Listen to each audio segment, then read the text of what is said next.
जय सिया राम। जय सिया राम। सब सुख लहे तुम्हारी सरना, तुम रक्षक काहू को डरना। श्री हनुमान जी के जन्मोत्सव को लेकर भक्तों की तैयारियां चल रही हैं। बहुत से लोगों की जिज्ञासा है कि शुभ मुहूर्त क्या है, कैसे हम हनुमान जी को प्रसन्न करें। चूँकि ये विशेष दिन है हनुमान जी का, जिन्होंने प्रभु राम के सभी कार्यों को संवार दिया। उनकी प्रसन्नता के लिए क्या उपाय किए जाएं, कौन से पाठ किए जाएं कि हनुमान जी हम पे अतिशीघ्र प्रसन्न हो जाएं, ये सभी जानना चाहते हैं। और इसी विषय पे आज बात करने जा रहे हैं आनंद कुमार तिवारी जी। स्वागत है आपका। जय सिया राम। जय सिया राम। और पंडित आनंद कुमार तिवारी जी कर्मकांड के जानकार हैं और ज्योतिषीय ज्ञान भी रखते हैं। तो इस शुभ अवसर पे, शुभ मौके पर क्या आज आप भक्तों को बता रहे हैं? जी, इस बार हनुमान जन्मोत्सव 12 अप्रैल को मनाया जाएगा और ये जो दिन होता है काफ़ी शुभ दिन माना जाता है। और इस बार जो हनुमान जन्मोत्सव मनाया जाएगा वो शनिवार के दिन मनाया जाएगा, जो काफ़ी शुभ और माना जा रहा है। अच्छा, शनिवार के दिन? शनिवार के दिन ही है। पूर्णिमा उस दिन क्या सुबह से शुरुआत हो रही है? पूर्णिमा तिथि की शुरुआत उस दिन 12 अप्रैल को बिल्कुल सुबह में करीब 3:30 बजे के आसपास। अच्छा, ब्रह्म मुहूर्त से ही शुरुआत हो जाएगी और अगले दिन वो करीब 5:30 के आसपास रहेगी। अच्छा। हमारे कहने का उद्देश्य यहाँ है कि बहुत सारे भक्त हमसे भी पूछ रहे हैं कि हम 11 तारीख को पूर्णिमा मनाएं या 12 तारीख को मनाएं या हम और आगे मनाएं। तो हमने सबको यही सजेशन दिया है कि 12 तारीख का जो दिन है उसी में ही पूर्णिमा हमें सुबह से लेकर शाम तक मिल रही है। तो आप 12 तारीख को ही हनुमान जन्मोत्सव को मनाएं और उसी दिन हनुमान जी की पूजा पाठ अगर आप करते हैं, विधि विधान से उनकी पूजा जब करते हैं तो निश्चित रूप से हनुमान जी आप पे प्रसन्न होंगे।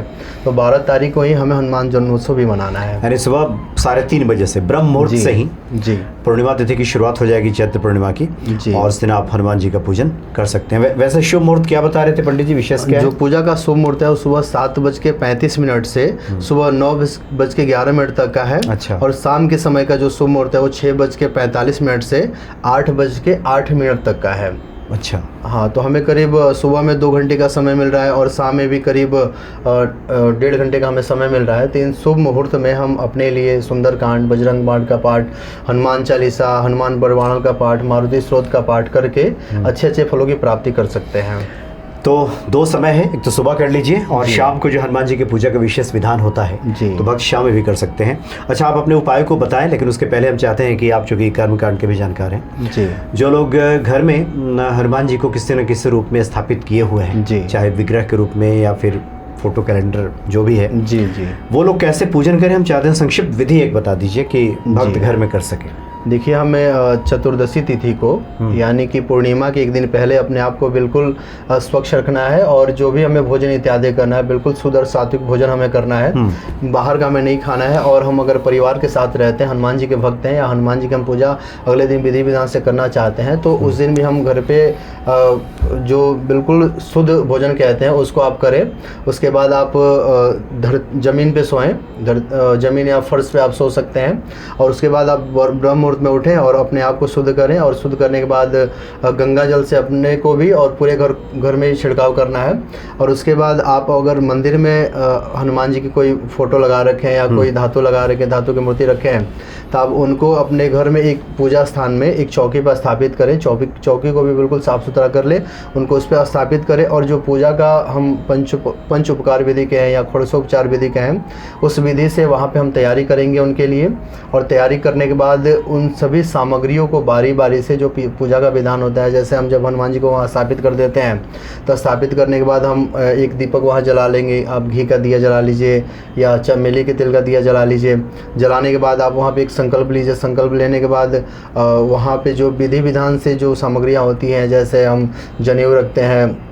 अच्छा पंडित जी, चूँकि आपने पंचोपचार और षोडशोपचार की पूजा की, चूँकि आम गृहस्थ कम से कम पंचोपचार से कर लें, 5 प्रकार की जो सामग्री है। आपने कहा धातु की या फिर आपने विग्रह रखा या पत्थर की। जैसे देखिए यहाँ हनुमान जी, यहाँ धातु की, पीतल की ये मूर्ति है। जैसे हनुमान जी आ गए जी, तो ये हनुमान जी को हमने एक प्लेट में रख लिया। अच्छा। और प्लेट में रखने के बाद हम सबसे पहले इनको शुद्ध जल से, उसके बाद गंगा जल से स्नान कराएंगे और उसके बाद पंचामृत जो हम घर पे बनाते हैं, दूध, दही, शहद, घी और गुड़ का या भूरा का, जो हम पंचामृत बनाते हैं, पंचामृत से इनको बढ़िया से स्नान कराएंगे। स्नान कराने के बाद फिर शुद्ध जल से और गंगा जल से इनको स्नान कराएंगे। और स्नान कराने के बाद हम कहते हैं कि अगर इनको कोई वस्त्र अगर हम इनके लिए रखे हैं तो हम इनको वस्त्र भी पहनाएंगे। अगर हमारे पास वस्त्र नहीं है तो कम से कम कलावा का एक वस्त्र बना के या तो माला जैसा पहना दीजिए या इनके शरीर पे थोड़ा सा लपेट दीजिए। लपेटने के बाद जनेऊ इनको पहना दीजिए। फिर वहाँ पे चंदन टीका इनको कीजिए। चंदन टीका करने के बाद आपके पास इत्र, फूल माला, अक्षत और जो आपने भोग के लिए सामान रखा है वो आप वो सारा का सारा सामान हनुमान जी के आगे रख दें। भोग वाला सामान जैसे लड्डू, बूंदी का लड्डू हो गया, चना गुड़ हो गया और बहुत सारे ऐसे ऐसे व्यंजन होते हैं जो हम अपने घर पे भी बनाते हैं, जैसे हम आटे का चूर्ण कहते हैं, रोटी का चूर्ण जो कहते हैं, वो हम बना के वो हनुमान जी के आगे रख दें। मतलब हमारे पास जो सुविधा हो वो उपलब्ध हो, वो चढ़ाएं। वहाँ पे हम अच्छा, एक और महत्वपूर्ण बात, तुलसी का पत्र अवश्य रखें। बहुत से लोग पूछते हैं कि जो कांधे मुँह जनेऊ साजे हनुमान जी के, जब हनुमान जी को हम जनेऊ पहनाएं जी तो ये हो कि उनके बाएं कंधे पे वो जनेऊ रखें उसका और दाहिने कंधे की तरफ उसको झुला दें। ये विधि होती है। कई बार लोगों ने पूछा कि हम क्या गले में माला की तरह पहना दें, किस कंधे पे जनेऊ रखें? तो बाएं कंधे पे रखें। बाएं कंधे पे, जैसे हम सभी पे भी धारण करते हैं, उसी प्रकार से हनुमान जी को भी इनके ये हनुमान जी का हो गया, इधर का बायां कंधा हो गया, यहाँ से यहाँ रखा और इस तरह ऐसे बिल्कुल वहाँ उसको झुला दिया। तो इस प्रकार से आप पंचोपचार कम से कम पूजा कर लें। जी। अब आगे क्या बता रहे हैं पंडित जी? और नैवेद्य इनके सामने रखने के बाद उसमें तुलसी पत्र अवश्य रखें। तुलसी का पत्र जब हम रखते हैं तो हनुमान जी कहते हैं कि बहुत ज़्यादा भोजन करते हैं। जब हम तुलसी पत्र रख देते हैं तो जितना आपने दिया है, चाहे आप इतना दें या इतना दें, वो इतना में संतुष्ट हो जाते हैं। उसके बाद नैवेद्य का आप वहाँ पे भोग लगा दें। भोग लगाने के बाद आपके पास जैसे समय है तो आप कोई पाठ कर लें वहाँ पे, हनुमान चालीसा और साथ में हनुमान अष्टक, बजरंग बाण, जो भी आपको सुविधाजनक लगे वो आप वहाँ पे पाठ करें। आप चाहें तो उस दिन रामचरितमानस का भी पाठ कर सकते हैं, सुंदरकांड का पाठ कर सकते हैं, जो भी आपको अच्छा लगे आप वहाँ पे पाठ करें। और अंत में वहाँ पे आरती आप करें। आरती करने के बाद सब कुछ भगवान को सौंप दें कि प्रभु हमने जो भी किया आप उसे स्वीकार करें और हमारी जो भी मनोकामना है, जो हमारे ऊपर कष्ट, आपत्ति, विपत्ति आई है या आने वाली है, वो हमारे साथ सब अच्छा हो और कष्ट विपत्ति हमारे ऊपर ना आए। ऐसा हम कहें कि इनकी अगर हम पूजा करते हैं तो निश्चित रूप से हनुमान जी हम पे प्रसन्न होंगे और हमारे सभी मनोरथ को पूरा करेंगे। तो यानी ये सरल विधि है। ये हर कोई जो हनुमान जी के भक्त हैं, जिनके घर में विग्रह रूप में हनुमान जी विराजित हैं, चाहे वो पत्थर के कोई विग्रह हो या फिर धातु का हो। आमतौर पे लोग पीतल या फिर अष्ट धातु का रखते हैं या फिर पत्थर की जो तराशी हुई जो मूर्तियाँ विग्रह होता है वो रखते हैं। और जो लोग कैलेंडर रखते हैं, फोटो रखते हैं, फिर वो कहेंगे कि हम कैसे स्नान कराएं, तो क्या जैसे पंडित जी लोग एक छिड़कते हैं, उस तरह से आप कर सकते हैं। हम फोटो जब रखते हैं तो हमारे मन में ये कि ये साक्षात हनुमान जी हैं, चाहे फोटो के अंदर हो या हमारे धातु के हो। तो हमारे मन में जो हनुमान जी चल रहे हैं, हम उनको क्या करेंगे कि कैलेंडर, फोटो में भी उनको हम देखेंगे तो पंचामृत को हम चम्मच से लेके उनके चारों तरफ घुमा के कि हे प्रभु, हम आपको मन के भाव से हम आपको स्नान करा रहे हैं, पंचामृत से स्नान करा रहे हैं। तो जो विधि हमने धातु के ऊपर बताई है वो विधि हम जैसे शुद्ध जल से स्नान, फिर उसके बाद गंगा जल से, तो ऐसे दिखा के उनको कि हम आपको शुद्ध जल से स्नान करा रहे हैं, फिर गंगा जल से स्नान करा रहे हैं। और जो भी उनका स्नान का जल है आप उसको एक कटोरी में रोक लें, कटोरी में किसी पात्र में उड़ेल दें। फिर पंचामृत से आप स्नान करा के उसी में उसको रख लें। और रखने के बाद जो ये जल आपका है, जो स्नान का जल है, आप उसको फेंके नहीं। उसको कहते हैं कि ये चरणोदक उसको बोलते हैं हम। आप इसको ग्रहण कर सकते। पूजा के अंत में जब आप पूजा कर लेते हैं उसके बाद जब आप वहाँ से उठे तो आप इसको प्रसाद समझ के पा भी सकते हैं। थोड़ा सा आप अपने मुख में जरूर लें या अपने सर पे जरूर रखें, तो कहते हैं कि भगवान की कृपा बनी रहती है। तो आप फोटो में भी ये तरीका अपना सकते हैं। फिर उसके बाद जो वस्त्र, जनेऊ इत्यादि जो हमने आपको तरीका बताया, आप उस विधि से हनुमान जी के वहाँ पे भी पूजा करें तो हमें लगेगा कि हम साक्षात हनुमान जी की पूजा कर रहे हैं। तो घर में सब छिड़काव करने के बाद, चरणोदक लेने के बाद, अगर मात्रा ज़्यादा हो तो बचे हुए का पेड़ पौधे में कहीं डाल दें, जहाँ शुद्ध जगह पे आप डाल दें जी। तो इस प्रकार से पूजन कर लें। अब विशेष आप बता रहे थे कि कुछ आप उपायों की, कुछ कुछ पाठों की आप चर्चा करने जा रहे हैं जो उस दिन भक्त कर सकते हैं। जी, एक तो हम अपने घर पे जो पूजा करेंगे उसमें तो हमने आपको बताया कि आप ये पाठ करें इत्यादि करें, लेकिन अगर आप मंदिर जाते हैं, बहुत लोग आजकल अपने हनुमान जी को चोला भी चढ़ा रहे हैं, अपने घर में जो धातु के रखे हैं उनको भी चोला चढ़ाते हैं, और मंदिर में भी जाके हनुमान जी को चोला इत्यादि चढ़ाते हैं। तो आपको उस दिन प्रयास ये करना है कि आपके हाथों से एक हनुमान जी को चोला अवश्य चढ़ाया जाए, क्योंकि ये दिन हमें मिलता है काफ़ी समय के बाद। जो हनुमान जन्मोत्सव आता है ये करीब हम कहें तो साल भर के बाद आता है। चैत्र पूर्णिमा जो आती है वो साल भर के बाद आती है। तो हमें ये करना है कि आप मंदिर अगर जाते हैं तो आप वहाँ पे प्रयास करें कि हनुमान जी के लिए सिंदूर तो आपको लेना है हनुमान जी वाला, और चमेली का तेल लेना है, साथ में आपको जनेऊ लेना है, और अन्य जो विधि विधान जिस मंदिर का जैसा हो उस हिसाब से आपको करना भी है। हम लोग जो चढ़ाते हैं वहाँ पे करीब 10 चीज़ों को रखते हैं। तो उसमें हम आपको बता दें, एक तो सिंदूर होता है, चमेली का तेल होता है, जनेऊ होता है, चांदी का वर्क होता है, फिर से उनके लिए एक वस्त्र हम लोग रखते हैं प्रॉपर उनको पहनाने के लिए, और उसके बाद इत्र रखते हैं, फिर गुलाब की माला रखते हैं, और नैवेद्य में हम केले का भोग ले लेते हैं या बूंदी का लड्डू ले लेते हैं, और इनको पान का बीड़ा अवश्य चढ़ाते हैं। तो ये करीब लगभग जो 9-10 चीज़ें होती हैं, ये विधि विधान से उनकी पूजा हो गई। तो जो भक्त अगर भगवान की ऐसी पूजा करता है तो निश्चित रूप से हनुमान जी उसके ऊपर प्रसन्न होते हैं। और आप जब वहाँ पे चोला चढ़ाते हैं तो चोला चढ़ाने के उपरांत आप प्रयास ये करें कि वहाँ पे कुछ देर बैठें।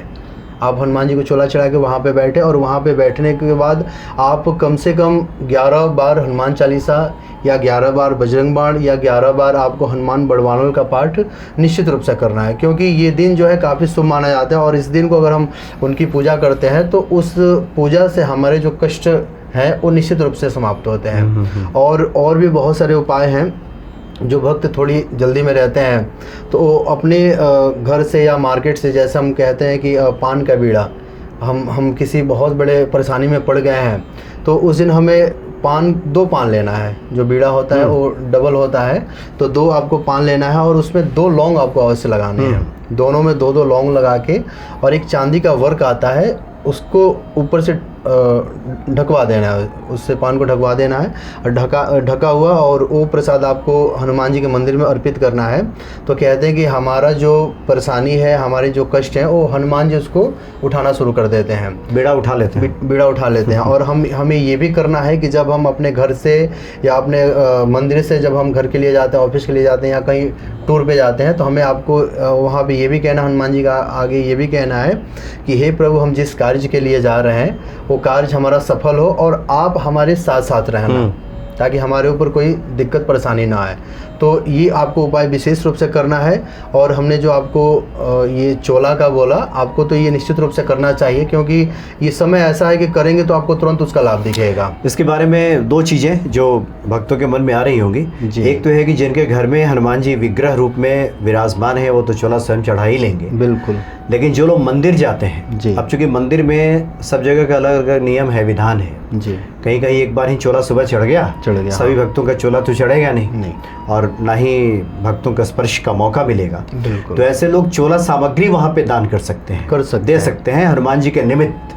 बिल्कुल, ये पंडित जी को दे सकते हैं। हाँ, हर कोई बिल्कुल दे सकते हैं, क्योंकि खास करके सिद्ध स्थलों के जो लोग दर्शन के लिए जाते हैं वहाँ तो स्पर्श तो बहुत दूर की बात है, तो क्षण भर के दर्शन हो जाए ये बहुत बड़ी बात है। तो ऐसे लोग पंडित जी को दे दें। हाँ, क्या पंडित जी से आग्रह करें कि पंडित जी मेरा चोला चढ़ा दीजिएगा? वो ऐसा करें कि जिस जहाँ पे वो रहते हैं अपने आसपास पहले मंदिर देख लें कि हनुमान जी का मंदिर कहाँ है, और वहाँ जाके वहाँ का जो नियम है, जो पंडित जी वहाँ का नियम बताते हैं कि हमारे यहाँ 9 बजे करीब में चोला चढ़ता है या 10 बजे करीब में चोला चढ़ता है, तो आप उस समय से पहले ले जाके वहाँ सारा सामान दे दें। और हनुमान जन्मोत्सव के दिन देते हैं सामान को, तो बहुत अच्छी बात है। लेकिन अगर आप एक दिन पहले भी वो सारा सामान खरीद के उनको दे देते हैं, या पहले से आप अपनी बुकिंग करा लेते हैं, तो आपका सारा का सामान जो आपने दिया है वो सारा सामान हनुमान जन्मोत्सव के दिन जो समय आपको पंडित जी ने बता रखा है उस दिन वो निश्चित रूप से चढ़ा देंगे। हाँ, और दूसरी एक और बात है, एक व्यवहारिक बात है कि हनुमान जन्मोत्सव के दिन लाखों की संख्या में हनुमान जी के भक्त हैं। बिल्कुल, सभी चाहेंगे चोला चढ़ाएं। बिल्कुल, मंदिर की अपनी एक व्यवस्था है, एक सीमा है। अब कितना सिंदूर चढ़ेगा हनुमान जी जी, आपका भाव है कि आप हनुमान जी के निमित्त चोला सामग्री वहाँ दे दीजिए। हाँ, चोला चढ़ गया आपका जी, बाकी वहाँ मंदिर की व्यवस्था जाने। पंडित जी अपने सुविधा के अनुसार चढ़ाएंगे। सही क्योंकि बात है। सबका चूल्हा उसी समय अगर चढ़ने लगा तब तो मुझे लगता है कि मंदिर की व्यवस्था की अब तात्पर्य ये है कि बहुत से लोग भक्त घबरा जाते हैं कई बार, कहते हैं कि हमने तो दिया लेकिन उसमें चूल्हा चढ़ा नहीं। तो ऐसा लोग परेशान ना हो, आपका आपने वहाँ दे दिया, हनुमान जी प्रसन्न हो गया कि आपने अपने निमित्त उस चोला का दान वहाँ पे किया है। क्या पंडित जी सही है ना? बिल्कुल सही बात यही है ना? मान लीजिए आपके पास कोई अगर एक दिन में 200 आदमी आ जाए चोला चढ़ाइए तो व्यवहारिक तो होगा नहीं, व्यवहारिक नहीं होगा नहीं। तो लेकिन हाँ, ये हम लोग करते हैं। जैसे हम हमारे मंदिर में जो होता है कि जैसे 10 लोगों ने हमें सामान दिया तो हम उसको क्या करते हैं कि एक साथ इकट्ठा कर लेते हैं और सब मिला लेते हैं। अच्छा। और मिलाने के बाद एक हम निश्चित अवधि पे समय पे उसको चढ़ा देते हैं। लेकिन कभी कभी ऐसी परिस्थितियाँ हमारे साथ भी आती हैं जो कहता है कि पंडित जी करना अनिवार्य है।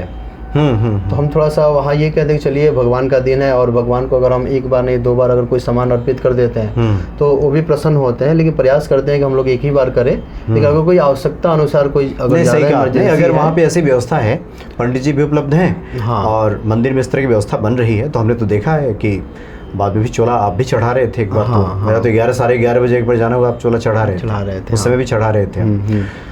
तो इस प्रकार से आप चोला चढ़ा सकते हैं। चोला का बड़ा विशेष महत्व है। हनुमान जी तो प्रसन्न होते ही हैं, पंडित जी प्रभु राम जल्दी प्रसन्न हो जाते हैं क्योंकि राम जी की प्रसन्नता के लिए ही तो हनुमान जी ने सिंदूर लगाया था।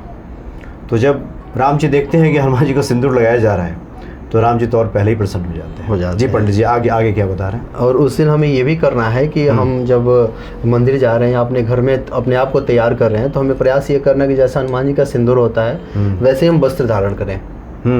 यानी भगवा जो वस्त्र होता है उनका या जो सिंदूर होता है, अगर हम वैसे वस्त्रों को धारण करते हैं तो उससे हनुमान जी और प्रसन्न होते हैं। और हनुमान मंदिर आप जब जाएं, वहाँ जब आप पूजा पाठ कर लें, चोला इत्यादि चढ़ा दें, तो उनके दाहिने पैर का टीका आप अवश्य लगाएं। और लगाने के बाद आप अपने कार्यस्थल पे जाएं। और अन्य बहुत सारे उपाय हैं जो आप हनुमान जी के लिए कर सकते हैं। हम एक विशेष उपाय आपको बताएंगे इस दिन। आपको ये करना है कि आप जब मंदिर जाएं, हनुमान मंदिर जाएं या आप अपने पूजा स्थल पे जाएं, वैसे ये मंदिर के लिए उपाय ज़्यादा सही रहेगा। आप किसी मंदिर जाएं और वहाँ एक पान का पत्ता लेके जाएं। उस पान के पत्ते को वहाँ ले जाकर और 2 लड्डू आपको लेके जाना है और साथ में एक लौंग लेके जाना है। 2 लड्डू उस पान के पत्ते पे रखना है, एक लौंग वहाँ पे रखना है और एक अनार लेके जाना, अनार का फल लेके जाना है। वो भी आपको उस पत्ते पे रखना है और पत्ते पे रख के और वहाँ हनुमान जी के पास उसका भोग लगाना है। भोग लगा के आप उस प्रसाद को वहीं पे रख दीजिए और वहाँ आप हनुमान जी से अपनी मनोकामना कहिए कि हे प्रभु, हमारा ये उद्देश्य है और आप हमारा कार्य सिद्ध करें। तो जब आप ये भोग लगाते हैं तो आपकी मनोकामना यथाशीघ्र पूर्ण होती है। और उसी समय आप हनुमान जी के दाहिने पैर का टीका आप अपने माथे पर लगाएं या पंडित जी को बोल के उस टीके को आप अपने माथे पर लगाएं। और एक माचिस और आपको साथ में लेके जाना है।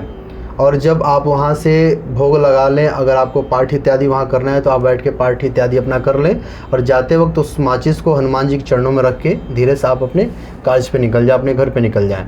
तो देखिए आपकी जो भी परेशानियाँ हैं वो निश्चित रूप से आपका सही होना शुरू हो जाएगा। और जिस उद्देश्य के लिए आप वहाँ पे जा रहे हैं, हम ये भी कहेंगे कि अगर आप अनावश्यक रूप से कुछ खर्चा करते हैं, जैसे आप कुछ अपना जो बैलेंस बना के चले हैं कि हम इस बैलेंस में अपना सारा कार्य कर लेंगे, लेकिन वो पैसा किसी अन्य कामों में खर्चा हो जाता है और आपका जो सही काम है वो नहीं हो पाता, तो वैसे जो अनावश्यक खर्चे हैं उसमें आपकी ये कमी होगी। अच्छा। और हमारे जो एनिमी है, जो शत्रु हमारे हैं, तो ये उपाय करने से वो भी हमारे कंट्रोल में रहेंगे। आपको ये सब विशेष उपाय करने हैं और ये उपाय आपके लिए काफ़ी फलदायी होगा, शुभदायी होगा। और हम ये कहेंगे कि जो हमारा रास्ता बंद है किसी आर्थिक स्रोत के लिए या आर्थिक समृद्धि के लिए, तो वो भी आपका रास्ता खुलेगा। तो ये उपाय आपको विशेष रूप से उस दिन आपको अवश्य करना है। हनुमान जी तो संकट मोचन है, जो बड़े बड़े संकटों को जो पल भर में दूर कर देते हैं। बाकी तो सामान्य इंसानों के संकट ही क्या है, ये छोटी मोटी समस्याएं हैं, हनुमान जी क्षण भर में सब दूर कर देंगे। बहुत आनंद आया पंडित जी, आपने सब विस्तार से आज बता दिया है। तो हनुमान जन्मोत्सव का आप पूर्ण लाभ उठाएं और हनुमान जी का जो जन्मोत्सव है आप धूमधाम से मनाएं, खुशीपूर्वक मनाएं, उत्साहित होकर मनाएं। निश्चित ही पवन पुत्र हनुमान जी सभी के संकटों का हरण अवश्य करेंगे। जय सिया राम। जय सिया राम।